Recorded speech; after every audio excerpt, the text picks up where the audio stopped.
ہمارے بزرگ نا جس گدے مبارک پر محبوب سوار ہوتے ہیں نا اسے گدھا نہیں کہتے، ہمارے بزرگ اسے کہتے ہیں دراز گوش شریف۔ دراز گوش فارسی میں لمبے کانوں والے کو کہتے چونکہ اس گدے پر حضور سوار ہوئے ہیں، اب اس کو دراز گوش شریف کہنا ہے۔ کہتے کبھی وہ مٹی تھوڑی محبوب کریم علیہ الصلوۃ والسلام کے قدمین شریفین کے قریب آئے تو یہ نہیں کہنا قدموں کو مٹی لگ گئی، کہنا کچھ مٹی حضور کے قدم چومنے لگی، مٹی حضور کے قدم چومنے لگی۔ کبھی بات کرنا ہوتی تو کہتے کہ بیماری آئی تھی محبوب پاک سے فیض لینے کے لیے۔ تو بہت احترام کے جذبات۔ اعلیٰ حضرت بریلوی رحمت اللہ علیہ کے سامنے کسی نے یہ شعر پڑھا تھا کہ شان یوسف جو دبی وہ بھی اسی در پہ دبی، تو فرمایا یہ تو کیا کہہ رہا ہے، حضور تو کسی کو دبانے آئی نہیں، تو کیا شان یوسف جو بڑی وہ بھی اسی در سے بڑی۔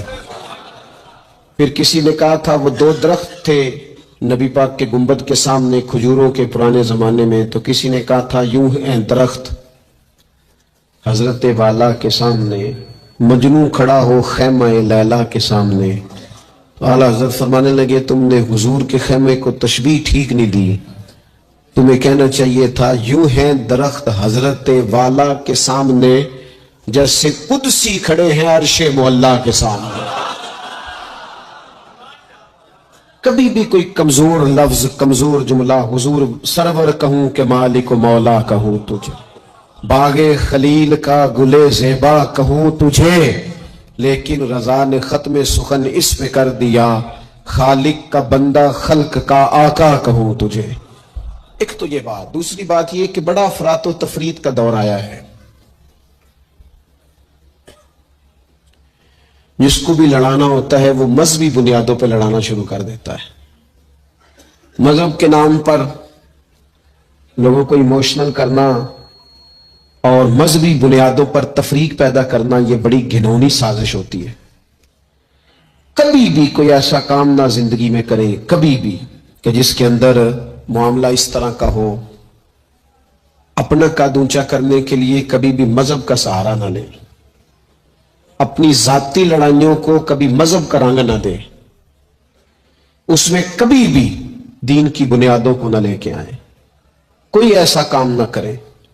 آپ کی کسی سے ذاتی دشمنی ہے تو اسے شمر یزید کہنے کی ضرورت نہیں ہے، آپ ذاتی بات کریں اس کے ساتھ جو کرنی ہے۔ نبی پاک علیہ الصلوۃ والسلام کے صحابہ اور اہل بیت کے نام پر لوگ ذاتی لڑائیاں لڑتے ہیں، خدا را اس سے بچو۔ یہ جو حضور کی اولاد پاک ہے نا، جو نبی پاک کی، میں اللہ کے گھر میں مسجد میں بیٹھا ہوں، میرے مرشد کی اولاد کیا اس دروازے سے جو گزر جائے وہ بھی میرے لیے قابل احترام رہا، اور میرے استاد صاحب کے بچے، میں آپ کو دیانتداری سے کہتا ہوں کبھی آ جائیں تو مجھے سمجھ نہیں آتی میں بٹھاؤں کہاں، اس لیے کہ اصلہ نال جنے کی کریے اور نسلہ تاک نہیں پول دے۔ استادوں کے بچے آ جائیں تو بٹھانے کو جگہ نہیں ملتی، اگر استادوں کے بچوں کا یہ حال ہے تو رسول پاک کی اولاد کا کیا حال ہونا چاہیے۔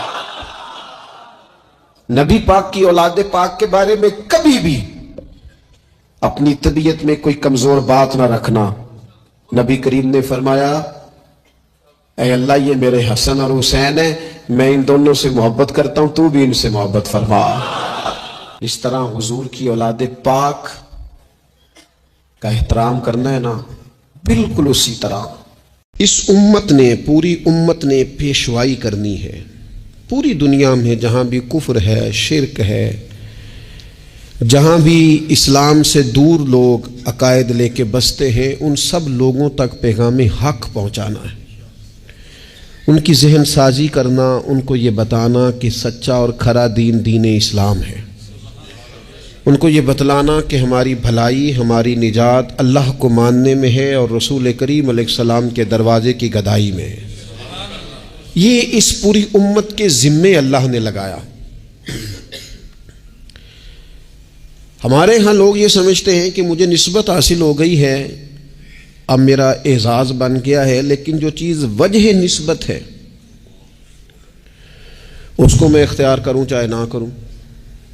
استاد بڑا باعث افتخار ہے، پر اس کی وجہ عزت یہ ہے کہ وہ پڑھاتا ہے، اور اگر وہ پڑھائی نہ، وہ کہے جی میں استاد ہوں میری عزت کرو، بھئی آپ کا جو منصب ہے وہ بھی تو پورا کریں آپ۔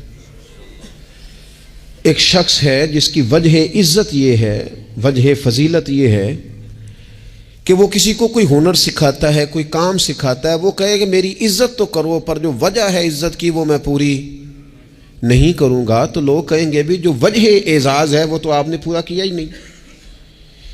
اس امت مسلمہ کی جو وجہ فضیلت ہے وہ سب سے پہلی تو یہ ہے کہ یہ رسول پاک کی امت ہے، یہ سب سے پہلا اعزاز ہے، اور دوسری اس کی جو فضیلت اللہ کے قرآن نے بیان کی وہ یہ کی کہ تأمرون بالمعروف، یہ لوگوں کو بھلائی کا حکم دینے والے لوگ ہیں، وتنہون عن المنکر، اور یہ لوگوں کو منکرات سے، بری چیزوں سے، بری باتوں سے روکنے والے ہیں۔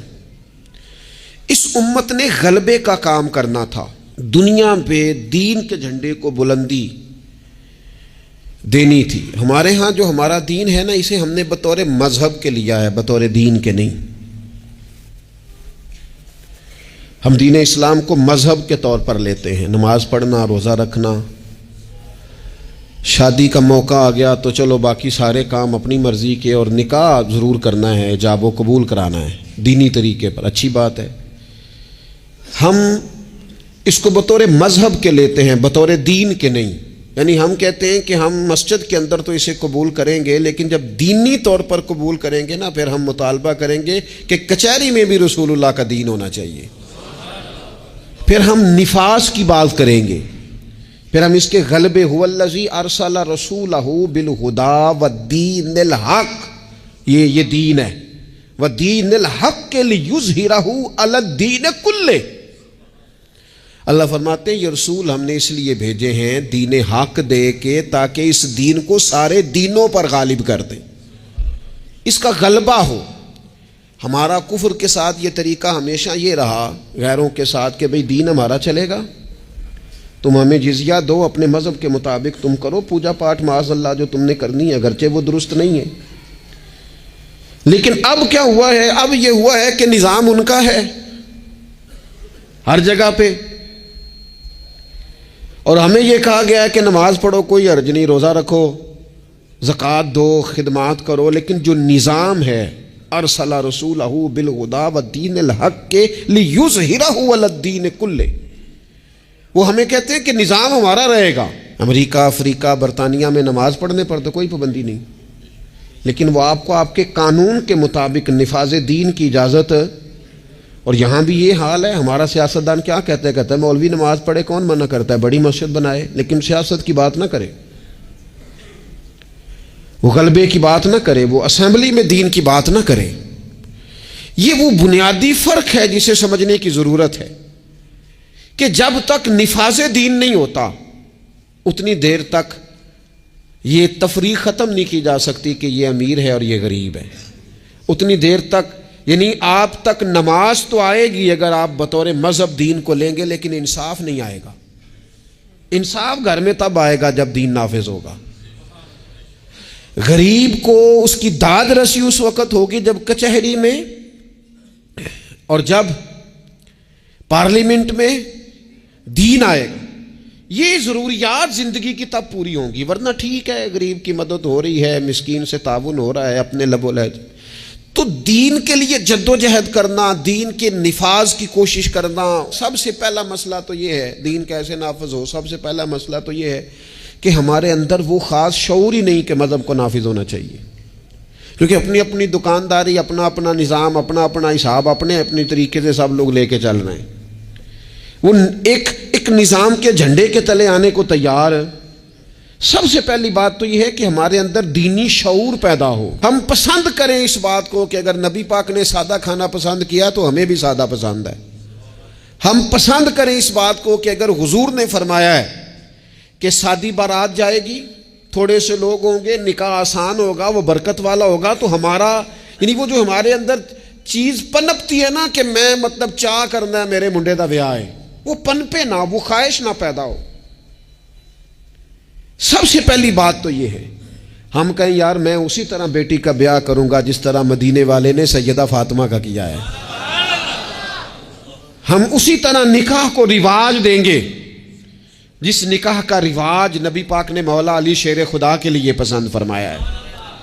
یہ جب پہلی بات تو یہاں اپنے آپ کو کھڑا کرنا بڑا ضروری ہے، یہاں نہیں کھڑا کر پاتے۔ اگر پیسے ہاتھ نہیں آئے تو چلو ٹھیک ہے، ہم سادے ہو گئے، اگر آ گئے تو یاد رکھو فقیری میں فقیری کرنا کوئی کمال نہیں، کرنی پڑتی ہے، مجبوری ہوتی ہے۔ فقیری میں فقیری کوئی کمال نہیں، کمال تو یہ ہے کہ تو بادشاہی میں فقیری کرے، تیرے پاس لاکھوں پڑے ہوں پر تیرا مزاج فقیرانہ ہو، کروڑوں اربوں تو خرچ کرنے کی طاقت رکھتا ہو لیکن تو کہے نہیں میں مزاج فقیر۔ سلام اس پر کہ جس نے بادشاہی میں فقیری کی، سلام اس پر کہ جس نے بے کسوں کی دستگیری کی، سلام اس پر کہ جس نے بادشاہی میں فقیری کی۔ نبی پاک علیہ السلام نے بادشاہی میں فقیری کی، حضرت ابو بکر نے بادشاہی میں فقیری کی، حضرت سیدنا عمر فاروق نے بادشاہی میں فقیری کی، کروڑوں خرچ کرنے والے عثمان غنی، لیکن سیدنا عثمان غنی کی شان یہ ہے کہ جب خطبہ دینے کے لیے منبر پہ بیٹھتے ہیں تو کرتے پہ بھی پیوند ہیں اور ان کی تہمت پر بھی پیوند ہیں اور ان کی پگڑی بھی پرانی ہے۔ تو لوگوں نے کہا یہ کیا ہے؟ تو کہا یہ وہی ہے جو ہمیں مدینے والے رسول نے سکھایا ہے، وہ خرچ کرنا ہے دوسروں پر، وہ سارے کا سارا اپنے اوپر اعلیٰ آسائشیں حاصل کرنا اور پتہ نہیں کہاں سے کہاں نکل جانا۔ حضرت مولا علی شیر خدا امیر المومنین ہیں، لیکن کوفے کی جامع مسجد کے باہر کھڑے ہو کے کہتے ہیں میری زرہ خرید لو، تامت زیادہ پرانی ہو گئی، اب تو پیوند کی جگہ بھی نہیں رہی، اگر پیسے ہوتے تو میں زرہ نہ بیچتا۔ یہ بادشاہی میں فقیری ہے۔ یہ کون ہے؟ یہ علی کون ہے؟ یہ حسنین کون ہیں؟ یہ دنیا کے باغ کے مالک نہیں، یہ تو جنت کے مالک لوگ ہیں، لیکن بادشاہی میں فقیری ہے۔ ایک تو یہ ماحول بنائیں کہ دین کو بطور دین قبول کریں، جس کو تجارت نہ بنائیں کہ میں نفل پڑھوں گا تو میرا کام صحیح چلے گا تو میں فلانا کام کروں گا۔ عبادت کو عبادت رہنے دیں، اگرچہ تسبیحات گننا جائز ہے لیکن ہر وقت اپنی نیکیاں گنتے ہی رہنا اور کانوں میں بتا دینا کہ آج میں 4,500 پڑھے ہے، یہ بھی ٹھیک۔ زاہدوں نے یہ عجب کام کیا، اب بس ہے نا کہ تسبیح کے دانوں سے جو کام لیا، چاہیے تھا نا کہ بے شمار پکارتے تجھ کو۔ اور یہ بھی کوئی بات ہے گن گن کے تیرا نام لیا، گن گن کے تیرا نام لیا۔ وہ جو دیتا ہے وہ بھی کبھی گنا ہے، لیکن اس کا نام بھی لینا تو پہلے گن لینا۔ یہ کیا بات ہوئی؟ میں نے کہا گننا جائز ہے، لیکن اس گننے میں اپنے آپ کی بڑھوتری بیان کرنا کہ میں بڑی شے ہوں، میں نے اتنا پڑھا، یہ درست نہیں ہے۔ تو میرے عزیز، ایک تو دین کو نافذ کریں، اپنی طبیعت جی دین جو کہتا ہے نا۔ خواجہ صاحب نے خط لکھے ہیں، کچھ 8 خط میں نے خواجہ صاحب کے پڑھے ہیں جو خواجہ قطب الدین بختیار کاکی کے نام ہے۔ ان خطوں میں نا ایک خط خواجہ صاحب نے اس طرح لکھا ہے اپنے مرید کو، کہتے ہیں خواجہ قطب الدین صاحب کو، کہتے ہیں پتر درویش کی مرضی کوئی نہیں ہوتی، درویش کی مرضی ساڑی تے ہے وے نا، چونکہ اسی درویش نہیں نا، ساڑی تے ہے نا، سویرے ناشتہ مرضی دا، دوپہر کو کھانا مرضی کا، آنا تو مرضی کا، جانا تو، پہننا تو مرضی کا۔ اور میرے صاحب کے پاس ایک شخص نے آ کے کہا حضور جو میں چاہتا ہوں وہ ہوتا نہیں، تو حضرت صاحب فرمانے لگے یہ تو خدائی دعویٰ ہے، جو چاہے ہو جائے یہ تو اللہ کی شان ہے۔ اتنی بڑی بات تو نے کر دی کہ جو چاہتا ہوں ہوتا نہیں، یہ تو رب کی شان ہے کہ رب جو چاہتا ہے وہ، تو بندہ ہے، تو اتنی بڑی بات کیوں کر رہا ہے؟ خواجہ معین الدین چشتی رحمۃ اللہ علیہ خواجہ قطب صاحب کو خط لکھتے ہیں اور فرماتے ہیں پتر درویش کی مرضی نہیں ہوتی۔ حضور کیا مانا؟ تو فرمانے لگے درویش کی وہی مرضی ہوتی ہے جو اس کے رب کی مرضی ہوتی ہے۔ ہم جب خود مذہب پہ عمل کریں گے تو لوگوں کو اندازہ ہوگا کہ مذہب عمل کے قابل ہے، دین عمل کے، لیکن خود تو عمل کر ہی نہیں رہے۔ ہر موقع پر برادری سامنے، ہر موقع پر رسم و رواج سامنے، تو دوسروں پر دین کیسے نافذ ہوگا؟ تو کہیں سے شروع کریں۔ دوسری بات یہ ہے کہ اشاعت علم بڑا ضروری ہے۔ دین کی جو بنیادی اور ضروری تعلیمات ہیں، دیکھیں کسی شخص کو کی روزی روٹی ٹھیک کر دینا بھی بڑی بات ہے، لیکن اس کو علمی طور پر مضبوط کر دینا، اس کو اللہ والا کر دینا، اس کا توکل مضبوط کر دینا، اس کے مزاج میں صبر پیدا کر دینا، حوصلہ پیدا کر دینا، خودداری پیدا کر دینا، عزت نفس اس کی طبیعت میں ڈال دینا، یہ اس کی جو خدمت ہے نا، یہ بہت بڑی خدمت کہ آپ نے کسی بندے کو اخلاقی طور پر دینی، روحانی اور مذہبی مزاج دے دیا۔ رسول اللہ صلی اللہ تعالی علیہ وسلم کے زمانے میں صحابوں کے پاس کروڑوں اربوں خربوں روپے نہیں آئے تھے، ان کے پاس کیا آیا تھا؟ خلق محمدی کا رنگ آیا تھا ان میں صلی اللہ تعالی علیہ وسلم۔ اس کو سیکھنے، سمجھنے اور عمل کرنے کی عادت، لوگوں میں پیغام دین اور اشاعت علم، یہ بڑا ضروری کام ہے، اور انسان ساری زندگی سیکھے۔ ابھی بھی قرآن مجید اللہ کے فضل سے کئی دفعہ موقع ملا اس کو ترجمے تفسیر کے ساتھ، مختلف تفاسیر کے ساتھ سارا دیکھنے کا، لیکن ابھی بھی بعض اوقات پڑھتے ہیں تو کچھ آیتوں کا نیا معنی سمجھ میں آتا ہے، کئی دفعہ پڑھنے پر چیز نہیں کھلتی اور دوبارہ پڑھی ہے تو کھل گئی ہے۔ حضور علیہ السلام نے فرمایا میرا قرآن کبھی پرانا نہیں ہوگا، جب بھی پڑھو گے تازہ ہی مزہ دے گا۔ ایک تو مزاج علمی بنائیں، دوسری بات یہ ہے کہ ڈیلیور کرنے کا مزاج ہو، دینے کا مزاج۔ امت مسلمہ دیتی ہے، یہ کشکول طلب دراز نہیں کرتی، دکھ سنانا ہر وقت یہ مزاج پیدا کرنا کہ بڑی غریبی، بڑی آزمائش، بڑی پریشانی ہے، اس سے تو بندہ کمزور ہو جاتا ہے۔ طبیعت اس طرح کی ہو کہ کوئی سیکھ لے، کوئی سمجھ لے، کوئی اس کے اندر چیز پیدا ہو جائے، اپنی خودی کو، خودداری کو بیدار رکھنا اور کسی کا نفع کرنے کی کوشش کرنا۔ حضرت عمر فاروق رضی اللہ تعالیٰ عنہ سفر کر رہے تھے، ایک بوڑھے کو بھیک مانگتے دیکھا، اسے پہچان لیا، فرمایا تو فلانا فلانا یہودی نہیں؟ یہودی۔ اس نے کہا میں وہی ہوں۔ فرمایا بھیک مانگ رہے ہو؟ کہنے لگا میں اسلامی حکومت کو جزیہ دیتا ہوں، لیکن اب بوڑھا ہو گیا ہوں، کمائی نہیں کر سکتا، تو جزیہ تو دینا ہوتا ہے نا، تو میں کچھ خیرات کٹھی کرتا ہوں، تو کچھ اپنے اخراجات دیکھتا ہوں اور کچھ میں جزیہ دیتا ہوں۔ تو حضرت عمر اس کو پکڑ کے لائے وزیر خزانہ کے پاس، فرمایا جب تک یہ بندہ ٹھیک تھا میں جزیہ دیتا تھا، اب جب تک یہ بیمار ہے اسلامی حکومت اسے ماننا، اس کے خرچہ دیا کرے گی۔ یہ امت تو دینے والی ہے، اس کو ماہانہ خرچ ہم دیں گے۔ وہ شخص کہتا ہے ساری عمر جزیہ دیا تھا، قریب رہے تھے، وہ اثر نہیں ہوا، اور حضرت عمر کی یہ بات ایسی اثر کر گئی، میں نے کہا حضور یہودی بن کے ضرور میں نے خیرات لینی ہے، آپ میرا ہاتھ پکڑے نا، مجھے کلمہ پڑھائیں۔